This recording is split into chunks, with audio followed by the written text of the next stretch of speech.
Très chers compatriotes, bien-aimés dans le Seigneur, frères et sœurs, ce soir, ici au Canada,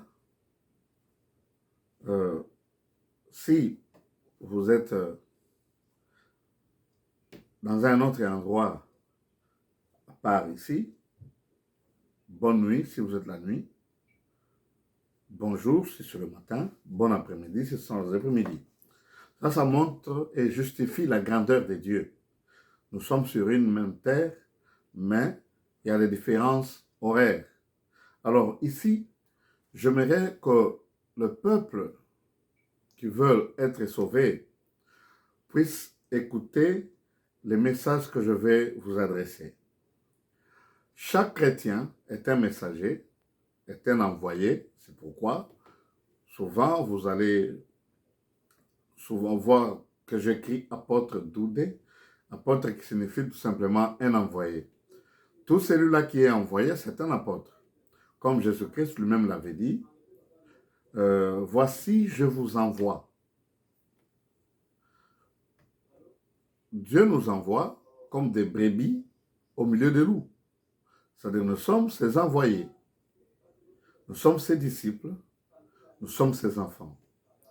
Nous sommes des apôtres, ses envoyés, parce que nous sommes chargés d'une mission complète. D'aller annoncer sa mort et sa résurrection partout dans le monde entier. À commencer dans la ville où nous sommes, où nous vivons. Comme il a dit, attendez le Saint-Esprit lorsqu'il viendra, vous serez mes témoins à Jérusalem, en Judée, en Samarie et aux confins de la terre. Alors ici, il faudrait que chacun de nous puisse avoir en tête que nous sommes des envoyés, Dieu nous a envoyés. Et ce que je vous dis, je le dis à tous.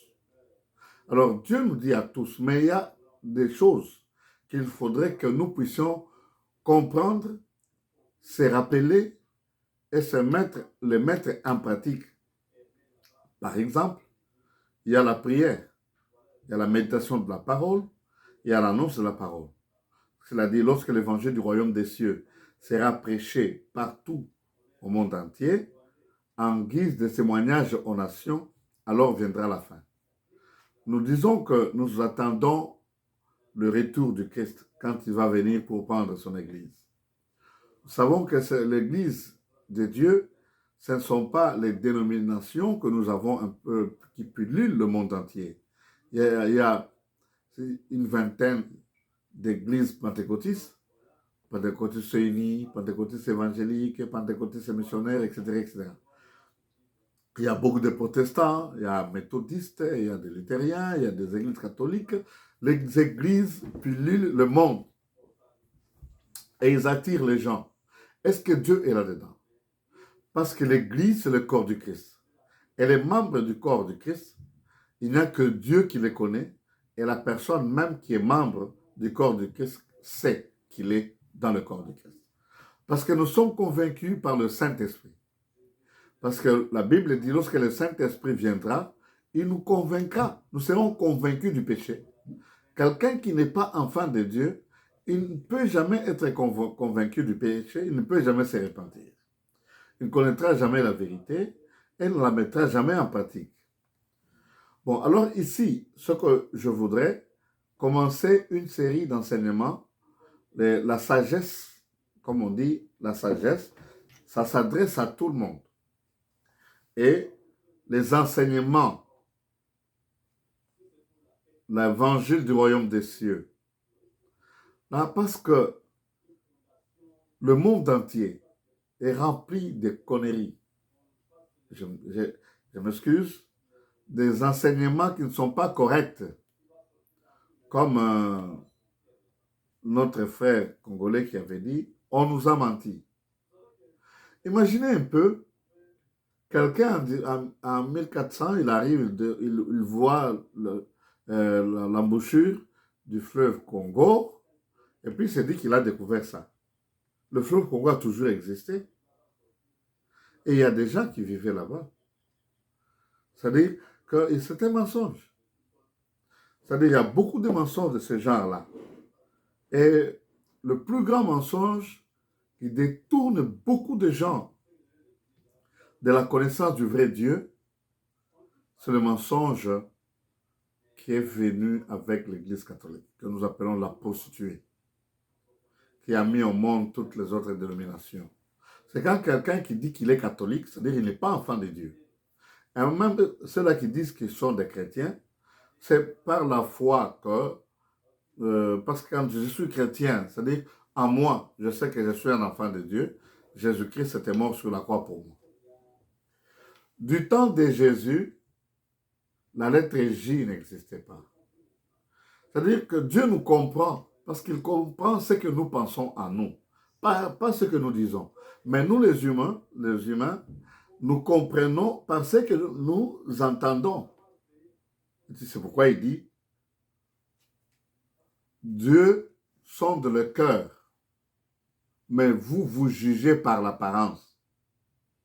Mais Dieu juge selon le cœur. C'est pourquoi Jésus-Christ pouvait dire, si quelqu'un regardait une femme pour la convoiter, c'est là déjà commis un adultère. C'est-à-dire, il y a entre lui et la femme, il y a un espace et l'environnement qui l'empêche d'accomplir son acte. Mais spirituellement, elle a déjà fait parce que nous sommes des esprits. Alors ici, nous allons écouter, il y a notre frère, Billy Graham, en 1951. Il avait prêché sur le Fils de Dieu. Souvent, nous disons Fils de Dieu. Mais vous pouvez le qualifier de votre manière. Si vous dites Jésus-Christ, pour celui qui est enfant de Dieu, c'est-à-dire celui qui s'est fait chair et qui était mort sur la croix le troisième jour, il a ressuscité. C'est cela que nous appelons Jésus-Christ. Vous pouvez l'appeler Emmanuel, vous pouvez l'appeler l'enfant, le Fils de Dieu, vous pouvez l'appeler le Fils unique de Dieu, ou bien vous pouvez le qualifier comme le Fils de l'homme, comme lui-même, il a toujours dit ça. Alors le problème, c'est qu'au commencement de la destruction, du malheur, c'est le mensonge. Le mensonge a commencé dans le jardin d'Éden. C'est-à-dire que le serpent, le diable, le Satan, il savait, comme Ève et Adam, que Dieu a donné du fruit de tous les arbres que l'homme puisse s'en servir pour manger, sauf le fruit de l'arbre de la connaissance du bien et du mal. Maintenant, quand le diable est venu, il est venu avec une vérité pour s'aimer d'abord le doute. Il dit, est-ce que Dieu a-t-il réellement dit que vous ne mangerez d'aucun fruit de ces arbres? Alors, l'homme s'est étonné, non. Il nous a demandé de manger du fruit de tous les arbres, sauf celui-là de la connaissance du bien et du mal.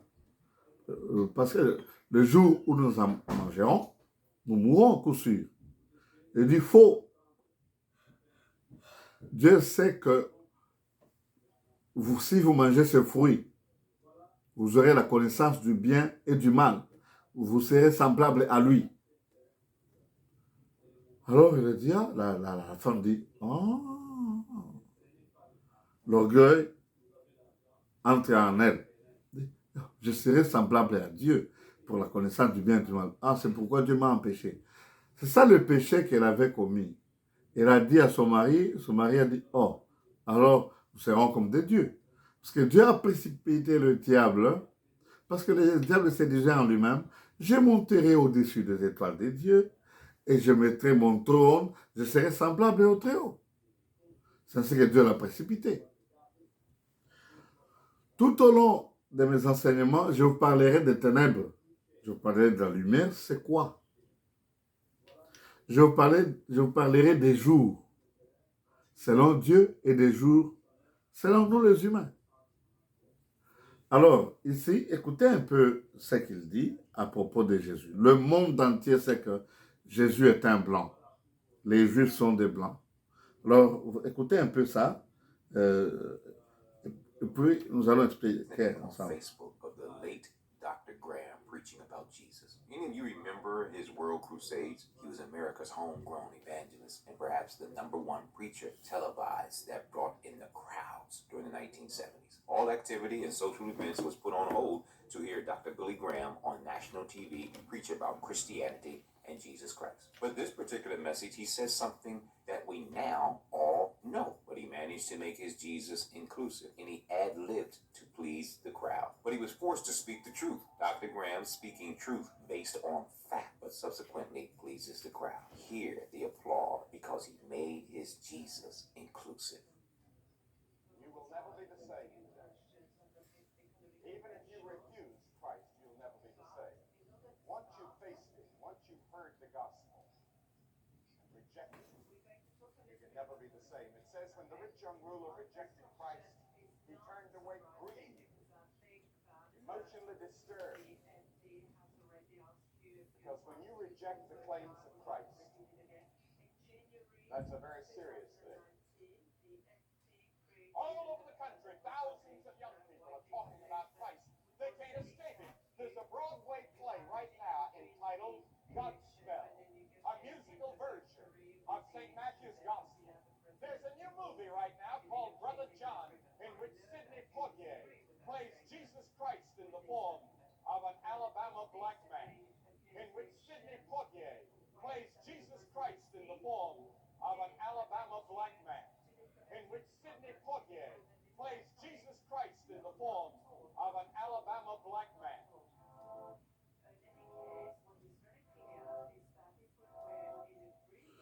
And don't you black people ever forget one thing.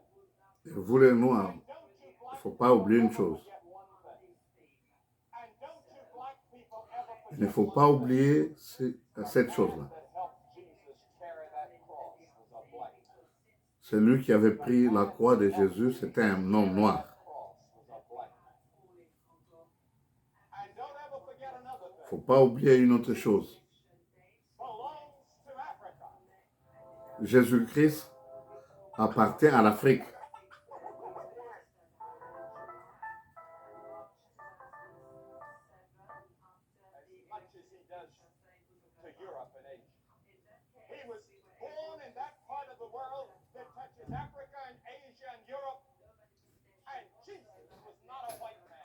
Et Jésus n'était pas un blanc.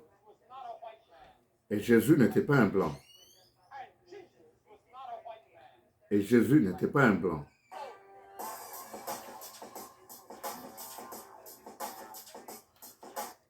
Voilà, c'est très important. Le mensonge a commencé avec le diable dans le jardin d'Éden.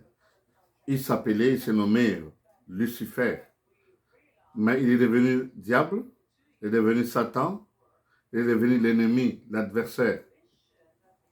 Pourquoi? Parce qu'il voulait être comme Dieu. Dans Ésaïe 14, il est dit qu'il se disait en lui-même, je monterai au-dessus des étoiles de Dieu, et c'est là que je mettrai mon trône, et je serai semblable au Très-Haut. Et bon, il a été précipité. Maintenant, dans le jardin d'Éden, il est venu encore avec un mensonge. Il dit non, vous ne mourrez point. Vous serez semblable à Dieu en connaissant le bien et le mal. Écoutez, dans cette phrase, il y a la vérité et le mensonge mélangés. C'est pourquoi quand vous mélangez de l'eau avec un peu de poison, ça devient du poison. C'est-à-dire quand vous mélangez la vérité avec un peu de mensonge, ça devient un poison. Bon, c'est-à-dire que Dieu avait permis à l'homme de tout manger. Mais s'il mange de l'arbre de la connaissance du bien et du mal, alors à ce moment-là, il mourra à coup sûr. Il saura le bien et le mal. Alors maintenant, qu'est-ce qu'il y a eu? Dieu les a rejetés. Et la mort est venue de là. Ça, c'est très important.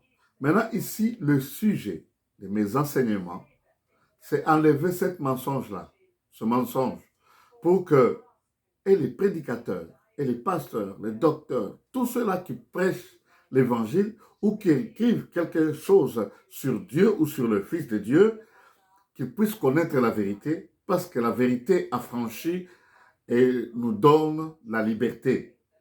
Beaucoup de gens sont liés par des dénominations et des enseignements sataniques et par des enseignements qui ne sont pas vrais, par des enseignements qui les éloignent de notre Père Céleste, celui qui nous a créés. Faites attention, ouvrez l'œil, ouvrez l'intelligence, sondez les Écritures. Parce qu'on dit, l'Écriture tue, mais la révélation donne la vie. Et la révélation, c'est le Christ. Quand on dit dans Jean chapitre 1, verset 1, au commencement était la parole était avec Dieu et la parole était Dieu. Et cette parole s'est faite chair. Il faut que cette parole, quand vous l'entendez, cette parole, si vous l'acceptez, vous devenez des enfants de Dieu. Lui, le Christ, il s'est fait chair, il s'est fait fils de l'homme pour que nous puissions devenir des enfants de Dieu. Alors lui-même, il a dit, je suis le chemin, la vie et la vérité. Vous connaîtrez la vérité et la vérité vous rendra libre.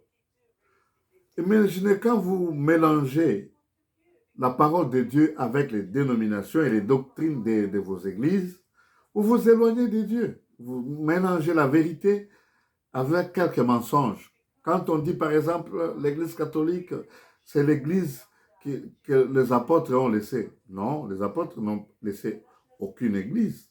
C'est le Christ qui a formé son église. Parce que l'église, c'est l'ensemble de tous les enfants de Dieu qui sont sauvés et que Dieu seul le connaît. Et chaque enfant de Dieu, il sait lui-même qu'il est enfant de Dieu. Les autres sont en dehors de Christ.